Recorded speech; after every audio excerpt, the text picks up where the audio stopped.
we were getting a different sort of chief product person. He came to me at one of our offsites, company offsites at the bar at like, at the end of the night, and was kind of like imparting some very sweet and helpful personal wisdom to basically say, you're going to have to find a new champion at the executive level for these product lines or for these versions that you and I both know some of our biggest customers are still on. And cool. Yeah, that was really, and getting to act on that, getting to discuss that with the team, and then even like getting to continue that relationship with that individual has been super, super rewarding. You're totally right in that in so many ways, like that is happening for so many companies and teams and people, but quietly, not in the open, or not as transparent as I think what most people are hoping or asking for, like just right. Access to information, asking to at least be aware of why a company is making the decisions, or a team is making the decisions that they're making. This is Epochal Growth, a growth support podcast. And I'm your host, Sarah Caminiti.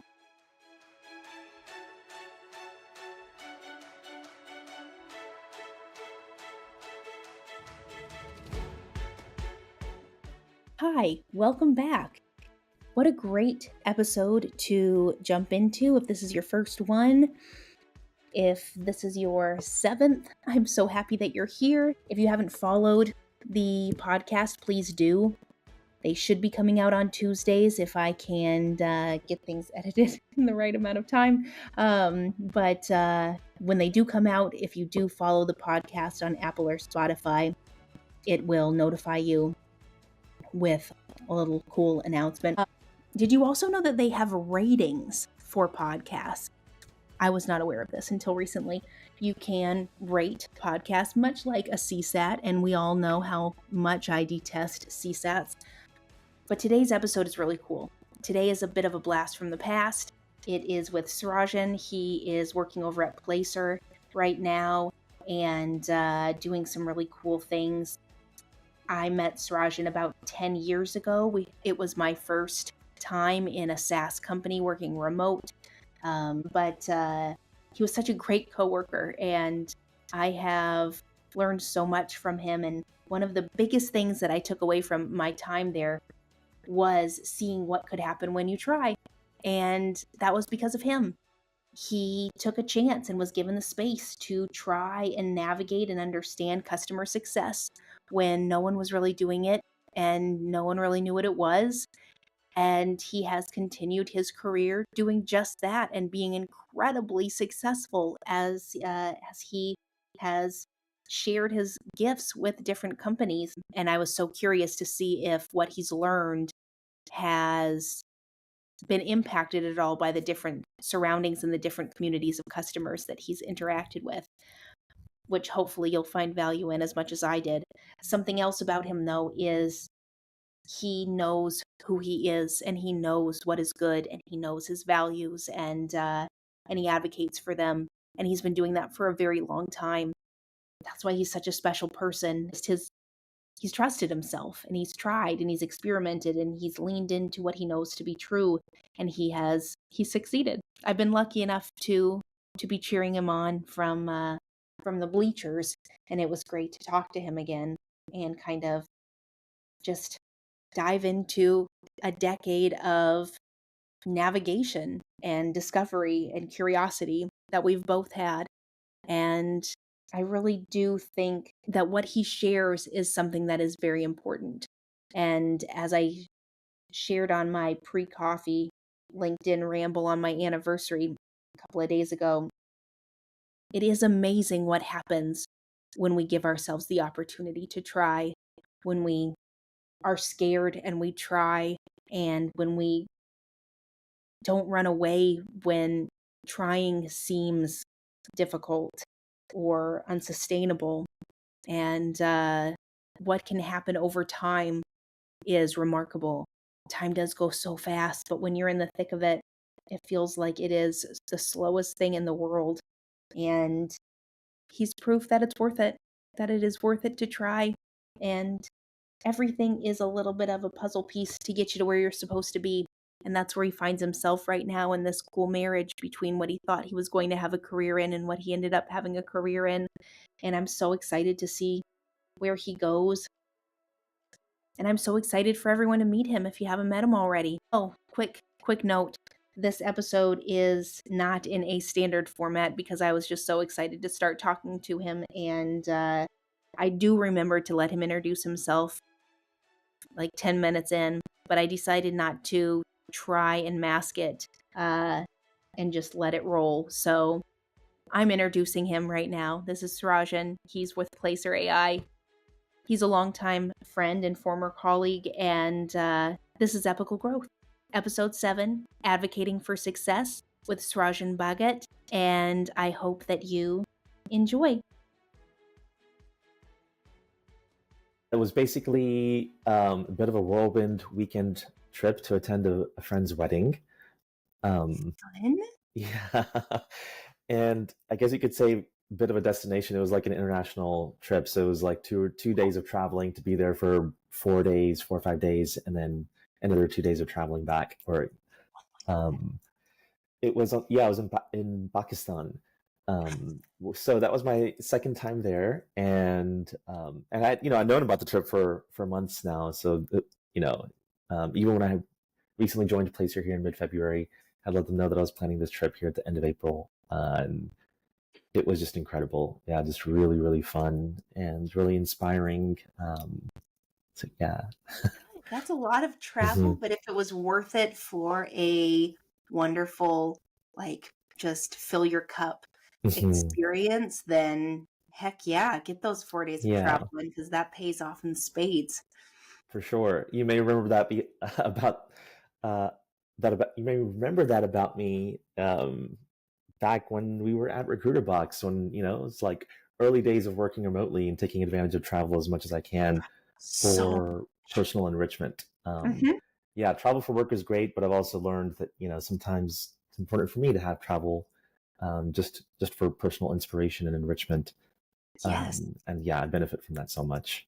Oh, you've been to so many incredible places, and I've always loved seeing where you've gone and what you've been up to. I always get reminded, like, oh my gosh, yes, I am still connected, and we can still kind of keep tabs on each other after all these years. And I love seeing your adventures with your dog, and the different places that you go, and the music that you've been creating and been surrounding yourself with. And it seems like you have a very full life, and that's wonderful to see. Thank you, Sarah. Yeah, it's been a journey for sure. I recently was catching up with a friend and reflecting for sure on how blessed I am, how grateful I am, and also that like these all seem like blessings, but also conscious that I've chosen whenever I could to make myself available to receive these blessings.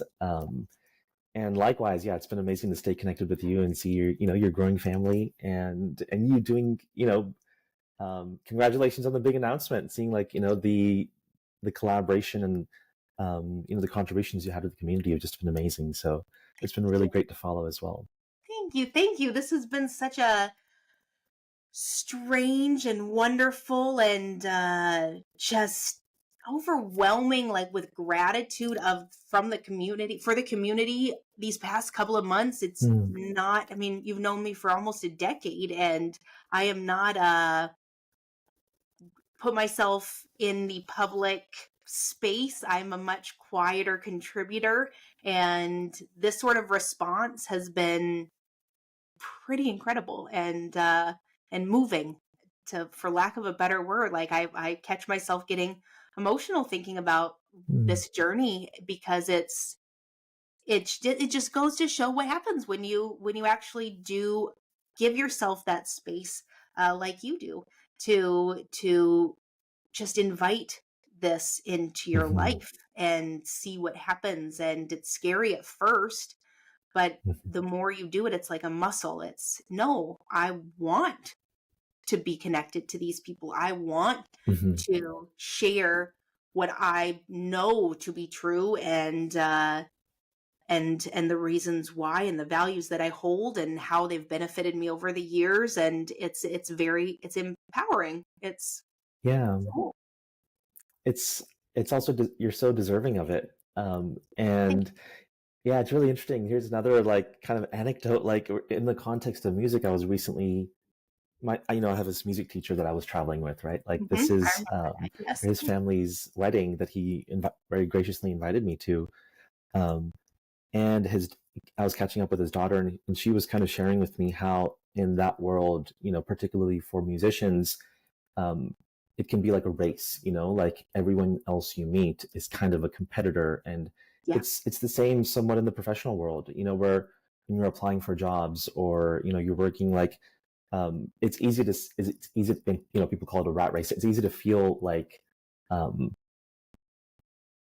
it's a battle or you have to fight. But I've seen it in you, and I've also tried as much as I could to help people and work with people. And just like you're saying, that does come back in spades. And when you have like so many years of yeah, it's not just being a quiet contributor, but the consistency and the growth and the maturity that you bring to the table, and how you are always open to helping people and working with people. And yeah, so that's what the word deserving came to mind in that sense. So like Thank you, Srajan. Thank you. yeah.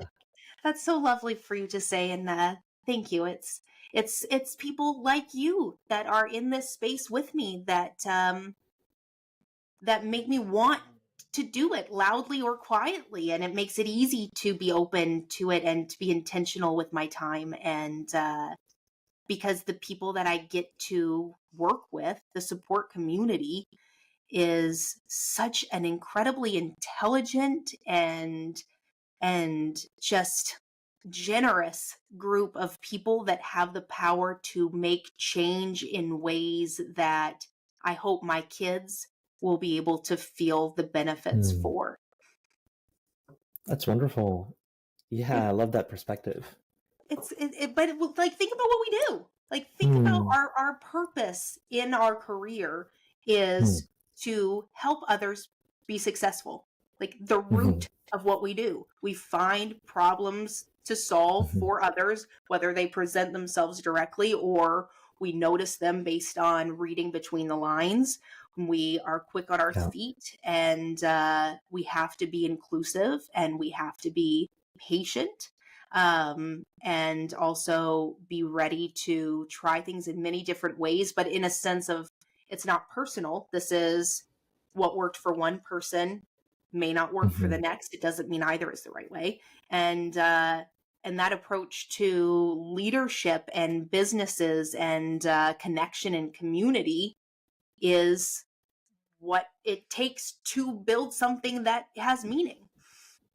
For sure, at any scale. I mean, I've been reflecting on this a little bit, like having worked at some small startups that are seed, Series A, and then sort of mid stage, and then here being at like this is the largest company I've private company that I've worked for, places like around 800 people, and the It's whole amazing. customer success department is like bigger than some companies I've worked at before.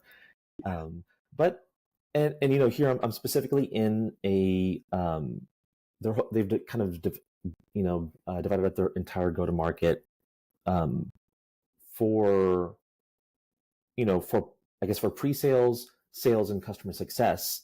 Mhm. Support is across the board, but for those three functions by vertical, by use case. Okay. So Placer was kind of born in the commercial real estate world, Cool. and but has branched out now to different like financial services or consumer packaged goods.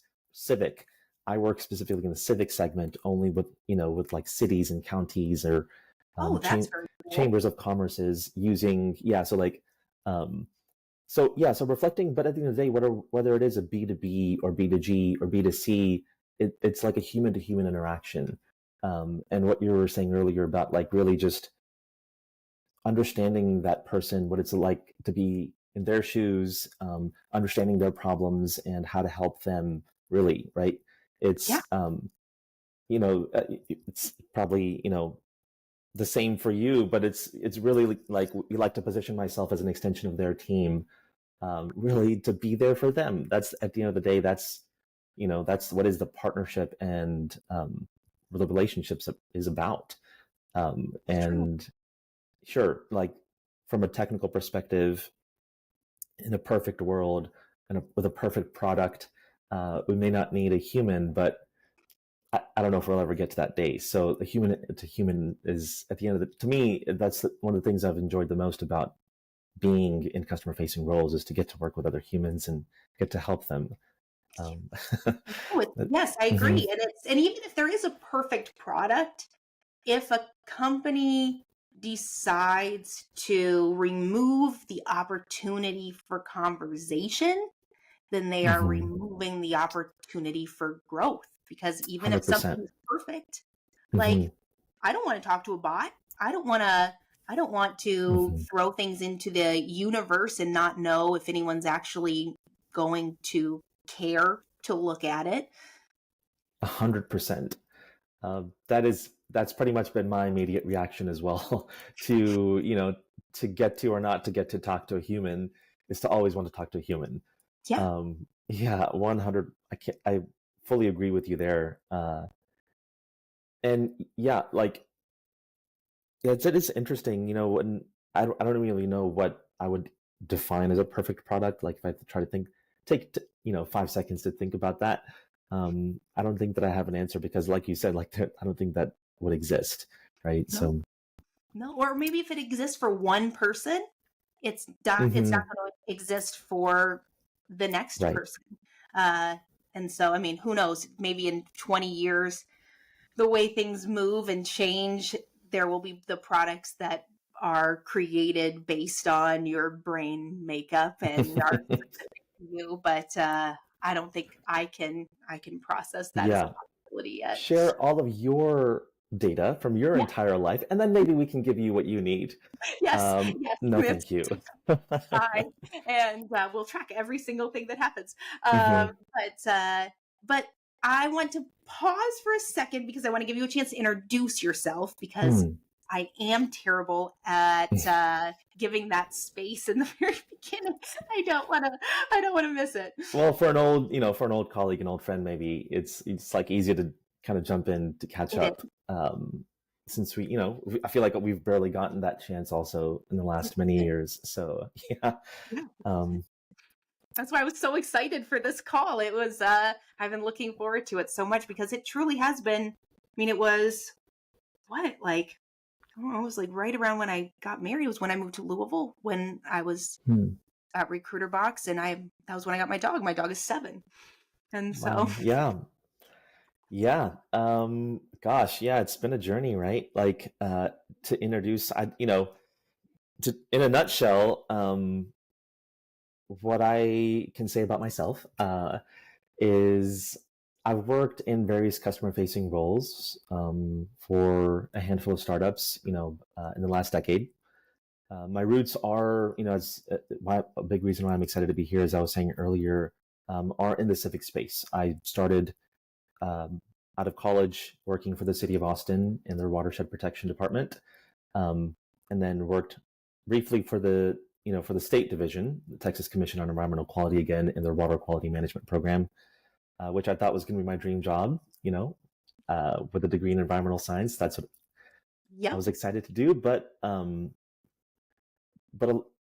testament to what we were saying earlier, a big part of what was missing for me was getting to work with people, Mhm. and just being in a place where I was still learning and growing at a faster rate than I was when I was working with the state. Yeah. But working with the city was awesome. The state, is, as you might imagine now, is not as fun. So yeah, Yeah. so since 2015, in our early days at Recruiter Box, have been in customer support, customer success, been an account executive, currently working as a senior CSM here at Placer. You've had quite a journey, and it's something that I've actually gone back and reflected on often. Seeing your growth at Recruiter Box was very inspiring, and it said a lot about the possibilities if you if you allow yourself the space in a Hmm. startup to be your own advocate and also be open to experimentation and something new. I don't know if you want to dive into how that all started, but when I joined Recruiter Box, you were a customer support person, Mhm. and you were what, like the second support person, I believe, right? With Chelsea. Yeah, Chelsea and I were hired like within a week or two of each other. So we Yeah, both started right around the same time. Hmm. yeah, I didn't realize it was that close. Yeah, you're right. Hmm. It was. And she's still with the company, which is Hmm.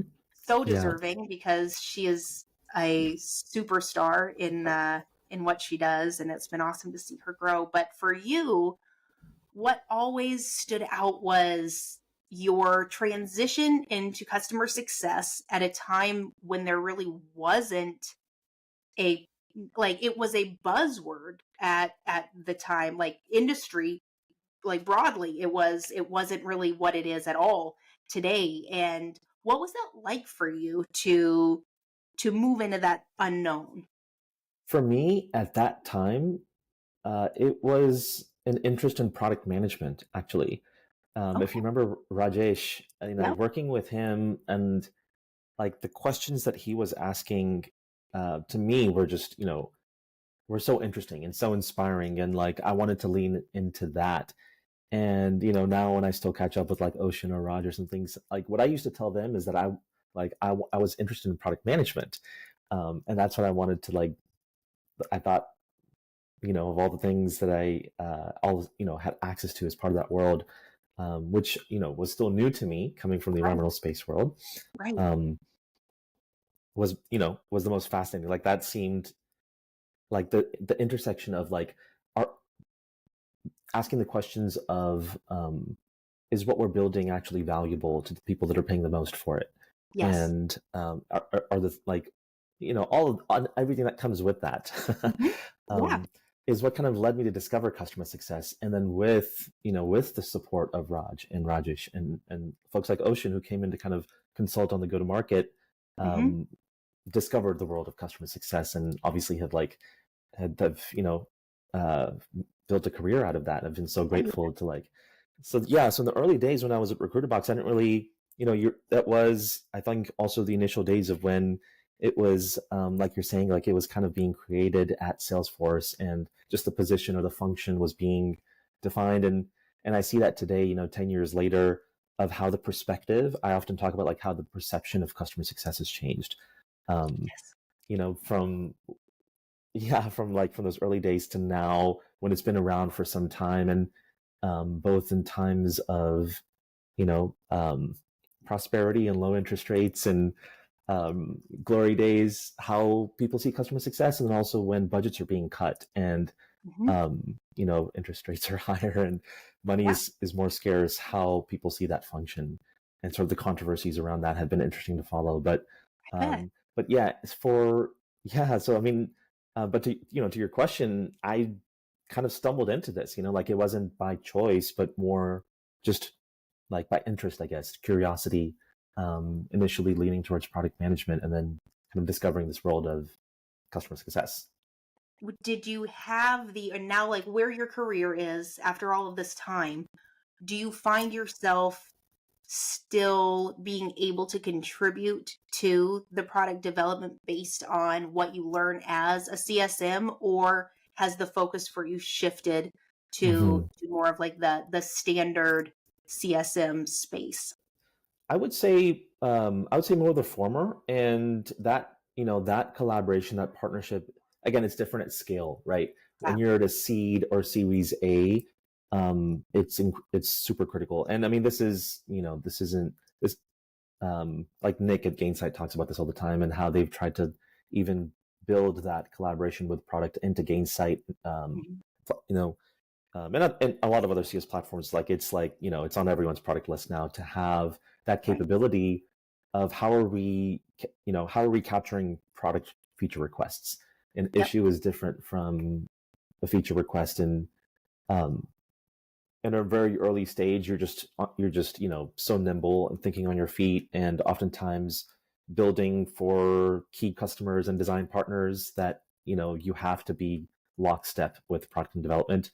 And then at larger companies, that's often my first question during onboarding, like, hey, and that's looked different, that's looked different at sort of the series C, D, E companies like Sauce Labs or Influx Data that I worked at, as opposed to here at Placer, which has been interesting to kind of witness and also learn from, as I have sort of, had the opportunity to wear that hat at different size companies. I bet, yeah.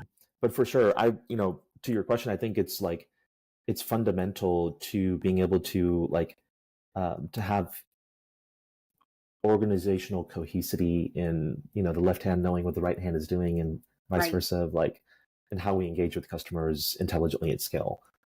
Yeah, it's such an important piece of the puzzle, and having this space, the customer success role, exist for the time that it has. There are companies that know exactly what has to happen because they've stumbled and they've seen what happens when you don't include the CSMs in the conversation. And do you feel, depending on, since you've been in so many different types of companies, what is it like entering different spaces with fresh eyes, but also boundaries that have been put in place? Like, how do you find your voice in these situations and contribute? I have my own personal thoughts and feelings, and or just, I guess, like, preferences based on my biases.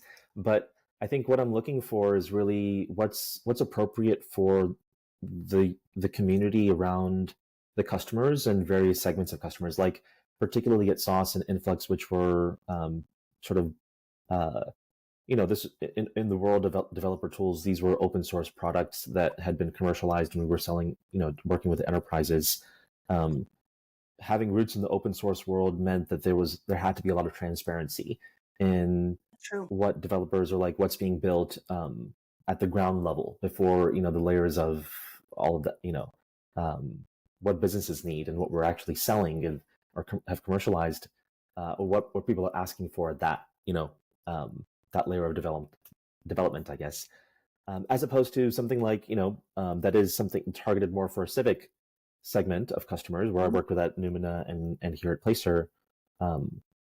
It just looks different. So, I mean, but my preference is always transparency, because having come from that world, I think there is strength in that, in customers being able to see what other customers are asking for.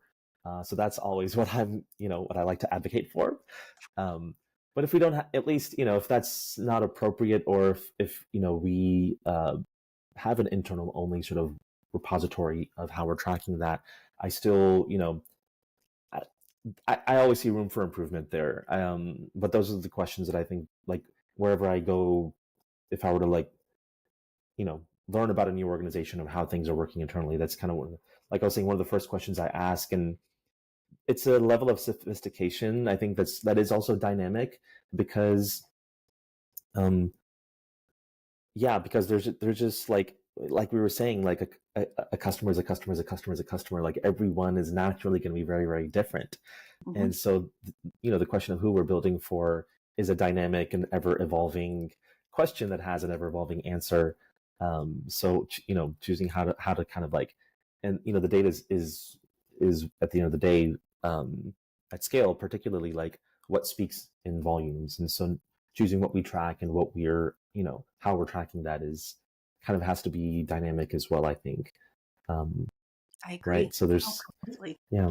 It's the data that is the driver for change. And as I've reflected on my career and the areas where I've been able to produce the most change and impact, it is always rooted in this foundation. And something I've realized, and I think that you'll agree that this is something that you do as well, and you acknowledge as well, just because I know who you are as a person. But it is, we can say a lot of things. We can always say a lot of things. We can put a lot of things out on our website, and it is the behaviors that we show in our actions, in our choices of product and movement and who we have in our corner and the time that we allow for certain things that really tells the story of where the values actually are. And I think that the actions speak for themselves within the processes and Mhm. those boundary lines and transparency being at the root of everything. It is, if you're a gatekeeper of information, no matter where you are in the company, the reasons that you say that so and so doesn't need to know or this doesn't impact them, like understanding the why behind those choices is what what allows conversation for change Mhm. and allows conversation for growth. And in your career and in all of the different places that you've been to, have you noticed the difference in the actions versus the words, and how have you navigated that? Yeah, absolutely. Yeah, I was just nodding. I mean, because it's so relatable, especially once you've worked at a handful of companies, you've seen, unfortunately, you've been burnt or you've seen people get burnt, and 100% like what you're, the processes and uh, at the end of the day, it is the data, it is the processes that show what an organization's values truly are, regardless of what you're putting on your website or what you're saying during the interview process. It's that is the experience that your customers and your employees are having, and Hmm. so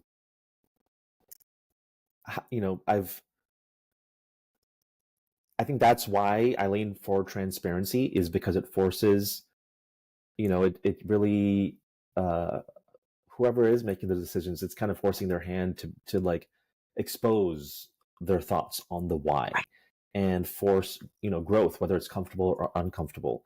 I've seen when companies or teams have stumbled because of that. They haven't been able to meet or grow with the demands of the customer or the demands of the market, because they want to stay in comfortable circles. And then Influx is a good example of that. I don't think I'm saying anything new or controversial, because there's a lot of, being in the open source world, there's a lot Yes. of posts, both from Influx and in the community, around where they struggled in the versions. And this was one of the things that I feel really proud of what I achieved there, in building a bridge from version 1 to version 2. And but they launched a version 3. And there's like a blog post out there of like how much customers have struggled because of like, yeah, they like continue to build the shiny new brilliant things, but like it kind of leaves a certain, every time it leaves a certain significant group of customers in the dust behind them, that they can't grow with the company. Yeah, um and they don't say it. They don't, yeah. like, it's the lack of acknowledgement, which also kind of is a bit of gaslighting in its own special way, Hmm. Hmm. that people talk about. And that's the bummer. It's such an easy thing to acknowledge and say, we chose to go in this direction because of this. Yeah. If you do not fit into this space, we understand, and we're here to support you and help you either transition out or look at things differently to see if potential is there for you to stay with us. And with your job as a CSM and all of these spaces that you've had, the different kinds of relationships you've been able to build with customers, um, how have you noticed a change or opportunities differ when you are working for companies that allow for that transparency and when they don't? Yeah, I mean, I think that's why I felt open to talking about my experience at Influx, because everything was happening so much in the open, Yeah. um, where uh, it was hard. But like, by raising those concerns in a very public way and advocating for that internally, and being able to tie data to the impact of that, Hmm. um, I think honestly, I think that's a lot of what gave me the opportunity to step up from an individual CSM role to a position of leadership there, uh, Yeah. is because of I guess my investment in not leaving those customers behind. I mean, that was, I don't know, like it seems maybe sometimes obvious to think that the people that are making the decisions are asking these questions of like, what is the impact? But sometimes it's not that obvious, and you have to like push to ask the obvious questions and get an answer for that, or at least get clarity. And when I did, I mean, their decisions changed. They invested in building a bridge. Helping building a migration tool to really allow those customers to reap the advantages of everything that our product and development teams were working on. That was really, I think there was a significant impact there, but unfortunately, it seems like that lesson wasn't learned at an organizational level, because that trend has continued. Since, and that company has definitely struggled. There are new upstarts now in the market, and they've also changed their entire go-to-market strategy. I give them a lot of kudos. I mean, there's a lot of things that they're doing well, but they definitely have changed their, their strategic direction in how they're working to support those customers. And it's pretty cool, though. I mean, as crappy as it is that they did not stick with what was obviously working, but for you as someone that was able to make change, and you trusted yourself and you became an advocate and gave you what you needed to step into what is one of the most deserving spaces for you to lead, because you are someone that people need to learn from. But to be able to reflect on it and have the proof of, this is what happens when we try it this way, and then we fix it this way, and this is what happens when we stop. That's rare. Like, you have all of those situations in your head when you leave a company of, this is going to happen. This is going to happen because of this. And a lot of times it does, but quietly, or it's a trickle, and it's over the course of years, and things ebb and flow, and you don't have that direct correlation between something you fought for and what happened when no one was fighting for it anymore. Yeah. And do you allow yourself like the opportunity to sit on that and just be so proud of yourself for what you've done, and the proof of what your advocacy can do to a company? Thank you so much for saying that, Sarah. Yeah, it's been, I think in that role in particular, it was really, really rewarding, because I got to build a team, and I got to build like relationships from that position of leadership, where it's different being a team lead or like leading a project versus leading people, and really being in a position to advocate for those people internally as well. And even on the other end, like building relationships with executives, the chief product person at that time, not an always easy guy to work with. And, initially, like, I had asked questions in public forums where he had just said a hard no. And it was those decisions that I was able to help turn around, that I think what also helped me build a relationship with him, were 2 years later, when he was leaving the company, and we were he was moving on, we were getting a different sort of chief product person. He came to me at one of our offsites, company offsites, at the bar at the end of the night, and was kind of like imparting some very sweet and helpful personal wisdom to basically say, you're going to have to find a new champion at the executive level for these product lines, or for these versions that you and I both know some of our biggest customers are still on. And cool. Yeah, that was really, and getting to act on that, getting to discuss that with the team, and then even like getting to continue that relationship with that individual has been super, super rewarding. You're totally right in that in so many ways, like, that is happening for so many companies and teams and people, but quietly, not not in the open or not as transparent as I think what most people are hoping or asking for, like just access to information, asking to, to at least be aware of why a company or is making the decisions, or a team is making the decisions that they're making. It's true. And it's the sad part is, with the way that products exist in the world now, so many things are similar and slightly different. And the biggest opportunity to stand out and create a fan base, which in the world of social media is kind of required for you to be the success that you could be and stand out from other places. And that's not necessarily like TikTok or Instagram. There's so many different business focused social media platforms that would allow you to have that advocacy be loud.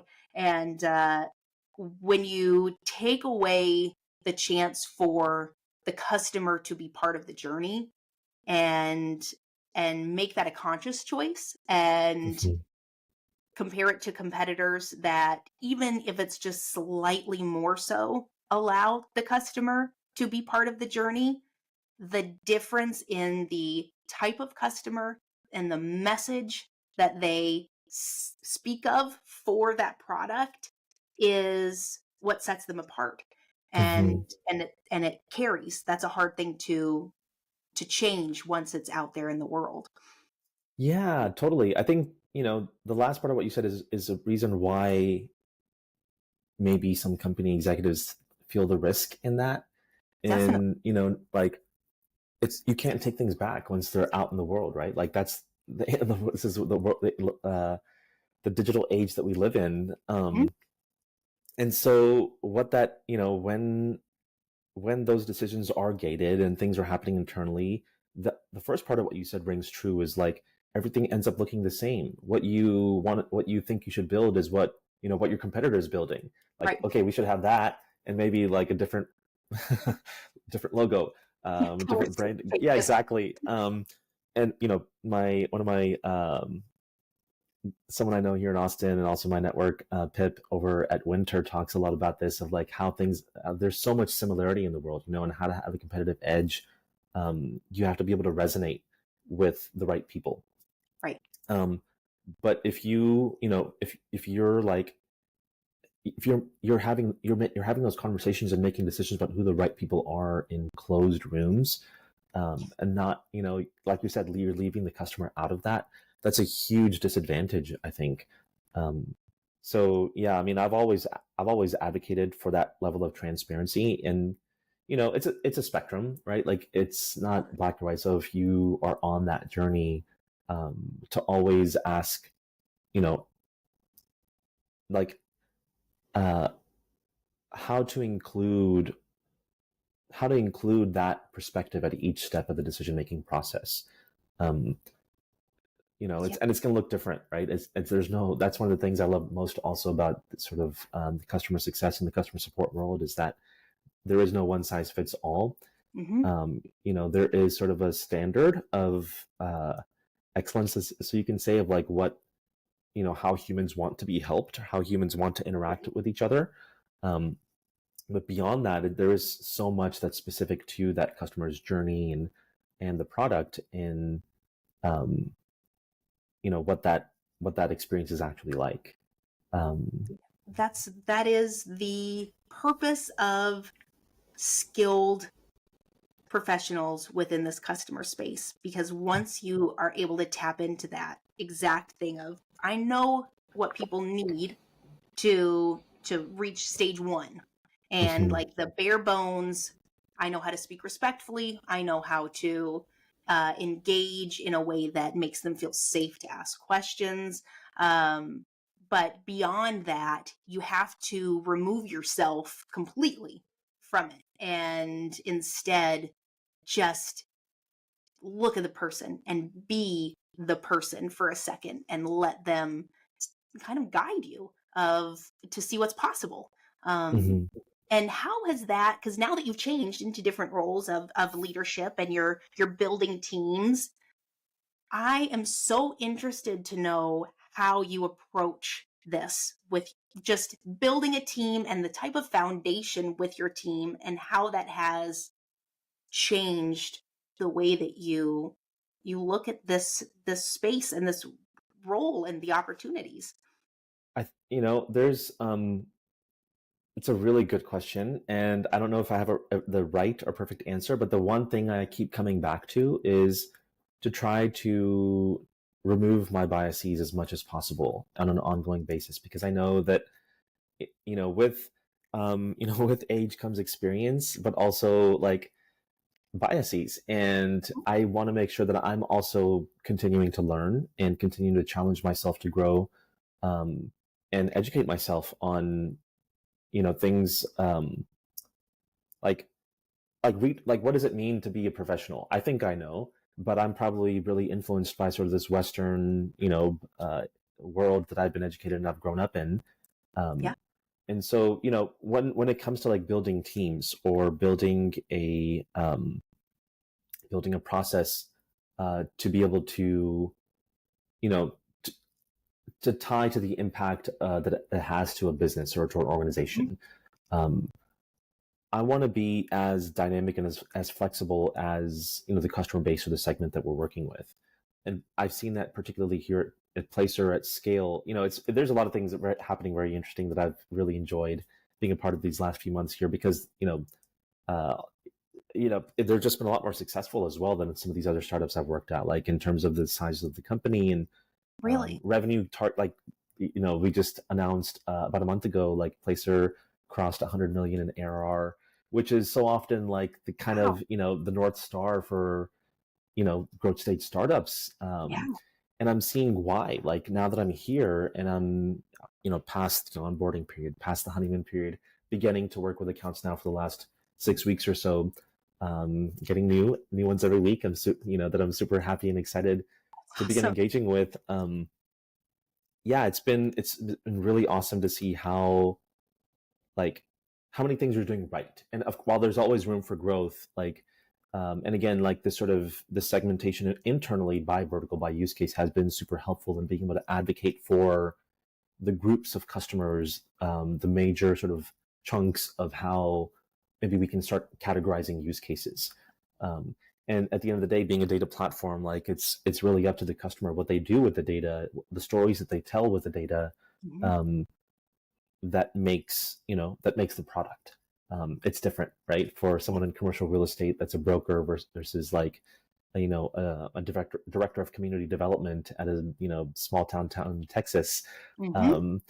And yeah, so it's been really interesting to see like the people, and Placer's done a great job of also like hiring people that have either civic or real estate experience. And in my case, I haven't worked really in the commercial real estate world, but I did work in the civic world. Yep. And I've seen how diligent and strict they are about, like for someone in customer success to know what it's like, even if not specifically in economic development or urban planning, but still to know,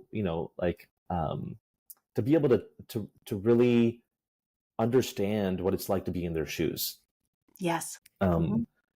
So that, I really appreciate that decision from Placer's executive level. And in a similar way, at Influx Data, for example, I would always advocate for, the profile that we were hiring for to not necessarily be someone that was formerly a developer, but someone that just understood the impact, what it's like to be, this has been a point of controversy, I think, especially in customer success, of like, for technical products, should there be technical CSMs? And then what is the difference between a CSM and a technical account manager? And like all these. Think about it. Yeah, like I was saying earlier, I mean, I always vouched for like at the end of the day, so again, I may, these are kind of broad statements that are not 100% true or applicable, but like, I don't think we need to have hands on keyboard like coders as CSMs. Like, as much as you can do and understand as part of that experience is probably helpful for your job. And similarly, like when I was at Sauce Labs, I got and add, sort of like a Scrum certification, just to be able to understand what it's like in the day of shoes of the developers and quality assurance and the testers that we were working with. But it's not critical, really. Like, at the end of the day, the function that we were building, it was not critical for that individual to really be able to code, Yes. or to be technical enough to be able to code. So that was my position, and then what I advocated for in the profile that we were hiring for. But like I was saying earlier, like, whether it's, whatever company I've worked at, I've tried to work backwards from the customer experience, and like really the experience that we're building as well, right? And that has to be dynamic, and that can change. So being open to being told that I'm wrong, or to like have that role continue to grow with the customers that we see coming in and that we're growing with. But yeah, at the end of the day, the thing I always came back to was whether I'm bringing a bias to it, and how, like, what I need to learn about our customers, about the customers that we're targeting, about the customers that we're growing with, and where the gaps are internally, right? At the end of the day, if we could instrument that customer experience, starting from when they're, a lead to a prospect to a customer to a growing customer or a churned customer, and the data that we're tracking, like, what are the gaps in that, in terms of the engagement model that we're building, like the roles and the functions that are engaging with, that customer at various parts of that process. That makes such a big difference. It truly, it paints the picture of what you're doing. And like, reading some of what, what you had on your website on Epochal Growth, I think one of the things that resonated most with me was like your call for clarity, because when there is confusion or, lack of clarity on that process, who's supposed to be doing what, when, where, how, like, that is when, that's when it's not clear, like, and people are going off of their sort of their own biased experience of what someone in support is supposed to be doing, or what is a CSM supposed to be doing, or when is, like, who, it is the most frustrating part of any job. I mean, it's not industry specific. This happens everywhere where there is either a lack of time, a lack of opportunity to devote to really thinking things fully, the assumptions that roll into it, or this will figure itself out. And within the customer focused departments, especially, there is a long history of they'll figure it out, and we are left to pick up the pieces. And that was one of the biggest drivers for myself in being able to build the customer experience function within a company. Of there's no reason not to define it. Like, any excuse that you give is you saying that you don't value the act of this to be completed correctly enough to spend a half an hour brainstorming on a way to make this clear. And with customer success, with support, with how it interacts with technical pieces to the puzzle, if you don't know where someone's boundary line is and when it needs to be passed on to someone else, the only person that really suffers is the customer. Yeah. Because they don't get what they need when they need it. And it's silly.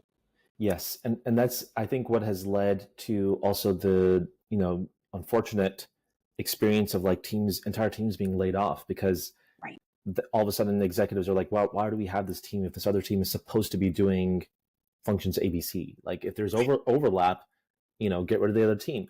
And it's that, like, that lack of clarity that's so unfortunate, because, like you're saying, the customer suffers, and in times of when budgets being cut and money being more scarce, like, it's entire teams or individuals like that are really feeling the impact of poor organizational, direction or planning. Yes. That I really liked what you said, like about there's no reason not to have that clarity. Like for me, I remember when I was at Influx, there was this question of should we have technical account managers? Like someone asked that question, and there wasn't my position was essentially like there's no right answer. It just depends on if we do. Let's get clear on what they're supposed to do. I mean, there's Right. plenty of work to be done. Sure, we can have someone that's called a TAM, but like at the end of the day, it's not critical to what we're building. There's other strategies that we can take to accomplish that, but no, I'm not opposed to having a role. Like, sure, like we can have someone in that seat, and this, like, I can immediately think of like 3 or 4 things that they could be really good at, and have like a very specialized kind of function that we could, if we can define and get agreement on, we can hire for and build. Getting that agreement, like Yes. I ended up defining that role just to help like play that out. But as you can imagine, like we never got agreement across the board and never ended up hiring for that role. Unfortunately, there was, anyway, I'm not going to go down that rabbit hole. There was other things that happened. But yeah, for the sake of like, for the context of, I think what you're saying of like, really, that's what I meant by instrumenting first, like building the data and defining the experience both internally and externally of, this is what a customer's journey looks like from the outside in and from the inside out of what is our engagement model, who's supposed to be doing what, when, where. I mean, it seems so obvious again to, I think, you and I that have worked on the front lines and have worked with customers, and why I so often I don't want to lead from behind the curtain. I always like working with customers to really understand, and engage with and talk to the humans that we are, that are using our product and that we're selling to. They're just not, customer IDs or organizational names in a CRM, but Exactly. they're people. It's an opportunity. Yeah. It's an opportunity, and it's a space to, I mean, going back to having a technical account manager or not, something I learned moving into a very technical company with zero technical knowledge whatsoever, it was such a benefit. It was a benefit because I was able to see things in a way that a developer or a technical person with this sort of a background wasn't. And I represented a customer, and every employee represents a customer. And that's why that collaboration is so great, but also why those specific roles and areas of expertise that are clearly defined is so important, because then you can connect those dots in a way that is, it may seem out of the box at first, because it's not the standard way of going through, like having this one department make all of the decisions about this. But if you have more people that have very specific skill sets, even if they wear a bunch of hats, you know what their skill sets are, and use that to your advantage to embrace the actual customer that you're connecting to. The opportunities are so great. And I agree 100% that it's obvious to you and I. But it's a harder thing to sell, because that means you have to try. And trying can be very scary. Uncomfortable, right? It's a muscle, like you were saying earlier, right? It's something that you can practice and build, but if you haven't seen it done before, it's all the more riskier or all the more challenging. So the more, I think, especially as you were like helping shed light on this or setting an example, it's, it makes me hopeful. I think it's like there's more, there's definitely more that and we're seeing the impact of that in the last few years with how difficult the tech industry has been, like upside down, in the ringer, or through the ringer, but it's been, I've still, like yourself, I think, just trying to see how I can help teams or specifically individuals, people that I've worked with. I've been really lucky.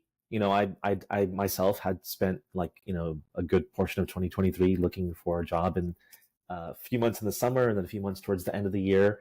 And I'm just feel incredibly privileged and lucky to be where I am now, because it feels like a really good fit and somewhere where I can also continue to grow. Yeah. And It sounds hopefully, like it is for you. Like this space is your background, your passion, your civic engagement, and being able to impact greater things that impact communities. Yeah. But it's your special skill set. It's your superpower of human connection and being an advocate and building a safe space for people to share their needs, and you can then do that. It's interesting on both fronts. Like what you were saying earlier, people in the civic world are just a little more colorful than people in a typical, corporate business setting. And at the same time, like working with them as humans, and then also understanding like that the people that are benefiting from the work that we do are not even the people that we're working with. These are people in larger community. And so there's like sort of layers of, both things that really interest me and also really challenge me, that I'm really enjoying here. And, a bit, like I said, a big reason why I like working in the civic world is because, it's like, it is commonly known that like the work that we're doing is meant to be for a wider benefit, for a more public, common good, and meant to be built in a transparent way. So there's sort of an underlying, standard of that, level of transparency. Like the work that we're doing, the data that we're helping customers was often being used in their grant writing, and that's so cool. Public statements, and so data they're sharing with their own community or with their own stakeholders. And so something I've really appreciated. And also, like when there are a lot of stakeholders, sometimes there's a lot of cooks in the kitchen, and you need to be cognizant and recognize, kind of like aware, supporting multiple strategic goals. So it can be challenging, but I think it's totally worth it. And something that I'm still new here, so I'm still learning. I'll always be learning, but I'm really enjoying hitting the road, hitting the ground running here. So happy for you. Truly, it obviously is a circle for you. Like this is all the pieces of your puzzle came together, and the bumps that you've found yourself in along the way have been opportunities for you to maybe lose some of the like opportunity to be naive, which I know I suffer from a lot, and just thinking that things should be done a certain way for the goodness of it all, and realizing that's not always the case, and learning how to navigate that and build upon it and make a powerful impact within your space. Like look at how far you've come and what you've accomplished, and how your values have stayed true no matter what. Like you haven't compromised that, and not very many people can say that. Thank you. Yeah, thank you, Sarah. It's been, I feel like in some ways I've just gotten started, but it's definitely been an incredible journey so far. And like I was saying earlier, I just feel really lucky. Like I've been, I feel privileged and blessed to have gotten the opportunities I've gotten. It's not always been easy. Like you're right, some of these have in retrospect have been course corrections, but not entirely by choice, right? Like some of them have been were a surprise to me, but in retrospect were like, I wouldn't be here at Placer if what I actually had been asking for had been given to me last year. So it's been an interesting and definitely learning experience for me as well. But like I was saying earlier, I've tried as much. Like it wasn't always easy to sometimes be in a place where like I felt like I could afford to say no. To things that were coming my way. Like I needed an income, I needed a source of income. I needed a job. And but yes, trying as much as I could to stick to my values and really stand up for what I believe in, knowing that if I didn't, I would not be happy, or I would still, be right where I was a year from now. I think that also gave me an edge, like a competitive advantage here applying for a place, or like I said, specifically in the role that they were hiring for, it ended up being a fit. And yeah, I had a ton of support, as it was a pretty hands-on process to interview here, but I had a ton of support, and happy to be happy to be on the other side of that. Of course, I was reflecting on that with a fellow colleague of mine here as well, where if we hadn't made it, maybe feel differently, but but grateful to be here, of course. And yeah, it's but like I said, I mean, I feel like these are just steps in the right direction. Like I'm still like in what we were saying at the beginning of the conversation. I think I know what I want, but I'm open to being what I'm more interested in is making sure that I do try to stay true to my values and the questions that are driving me, both the challenges that I want to work on and the projects that I want to take on and the initiatives that I want to stand up and advocate for. And I feel like the opportunities kind of present themselves, right? Either internally or with companies. So yeah. True. It happens the way it's supposed to happen because you have such a great energy to you that people want to be involved with you. And I know that it probably doesn't always feel that way when you're struggling with where you are or when you're searching for roles, but seeing your journey and your trajectory, it's obvious that when what needs to happen happens, it finds you. And I'm glad that you are where you are. Thank you. You're welcome. So I do like to end these calls by asking a question about your era, because the word epochal means an impactful change that usually ends up resulting in a new epoch or era. And for you personally, what era are you in now, or what era do you see yourself moving into? Yeah, that's a great question. And I think just coming back from this trip, honestly, like being in the airplane, you have these profound insights always on these long airplane rides. I felt like both with my work and a bit in my personal world as well, I feel like I'm entering into a new era of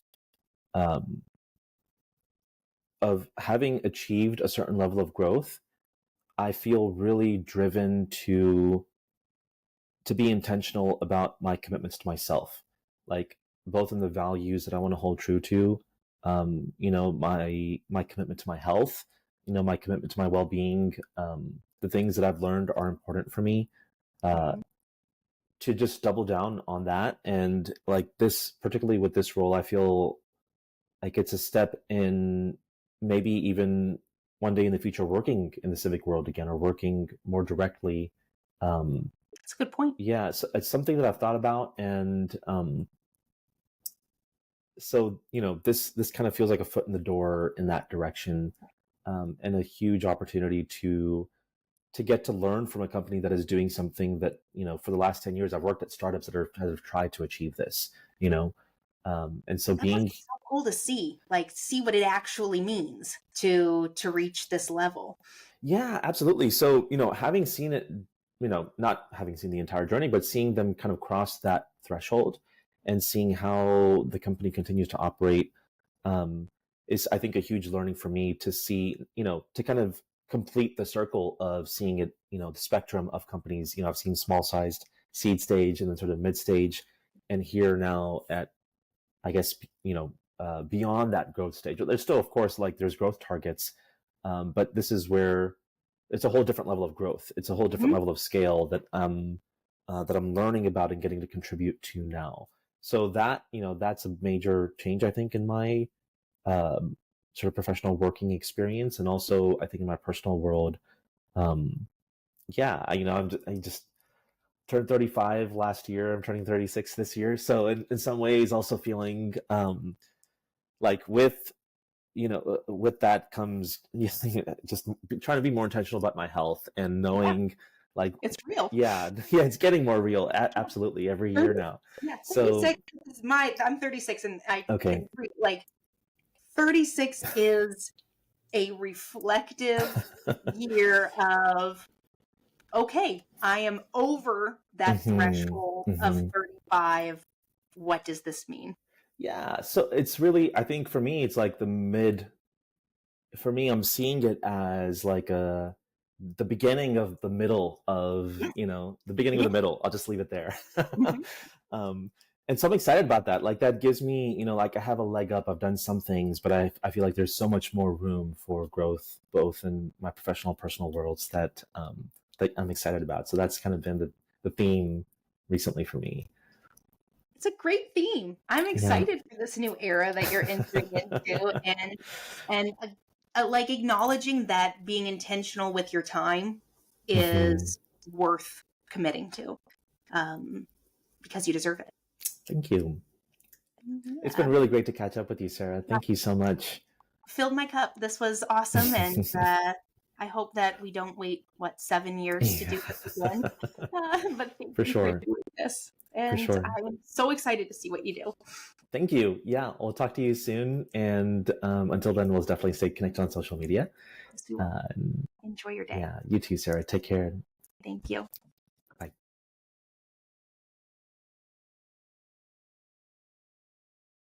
And that's another episode of Epochal Growth. If you haven't had a chance to subscribe, please subscribe to Apple Podcasts, Spotify Podcasts, and you can also find us and subscribe on Growth Support's YouTube page. New episodes are coming every Tuesday. I am Sarah Caminiti. Thank you so much for spending this time with me.